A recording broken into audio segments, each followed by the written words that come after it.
Nous sommes en fin d'après-midi et nous revenons de Kazimierz Dolny. 30 km plus loin, nous arrivons enfin dans la ville de Lublin. Lublin, c'est une autre échelle évidemment, avec une grande place digne de ce nom. Une grande place magnifique d'époque Renaissance, aux façades peintes.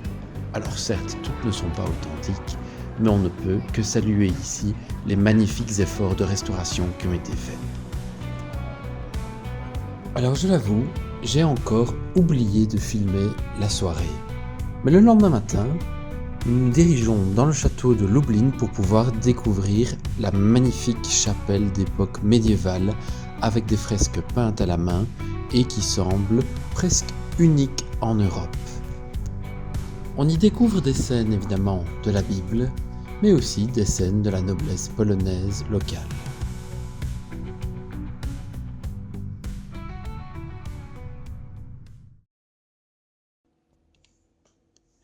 Et puis, c'est à nouveau un changement d'humeur drastique.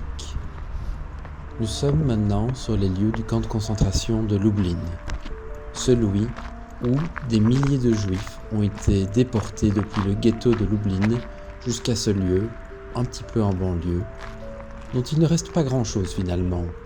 Quelques miradors reconstruits à la va-vite, quelques baraquements en bois, et ce monument particulièrement impressionnant, mais aussi oppressant. Le site est vraiment immense. Il faut marcher des kilomètres pour pouvoir parcourir l'énorme rectangle qui semble tracer les limites extérieures du camp.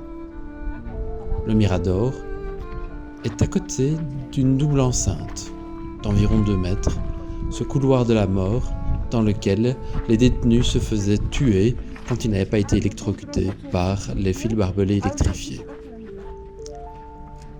Tout au long de la visite, on se promène sur les sentiers qui nous permettent d'accéder aux différents baraquements, qui thématiquement vont nous montrer les conditions dans le camp.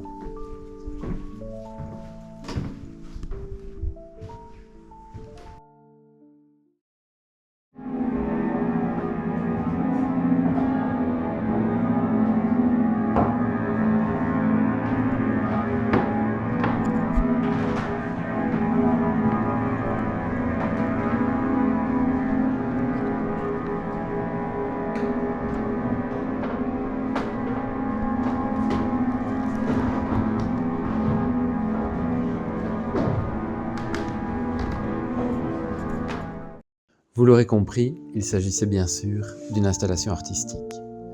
Nous marchons maintenant le dernier côté du rectangle qui forme le camp afin d'aller voir ce baraquement, isolé et pourtant si important. Il s'agit bien sûr du four crématoire, de l'endroit où on faisait disparaître toute preuve de ce crime immense contre l'humanité.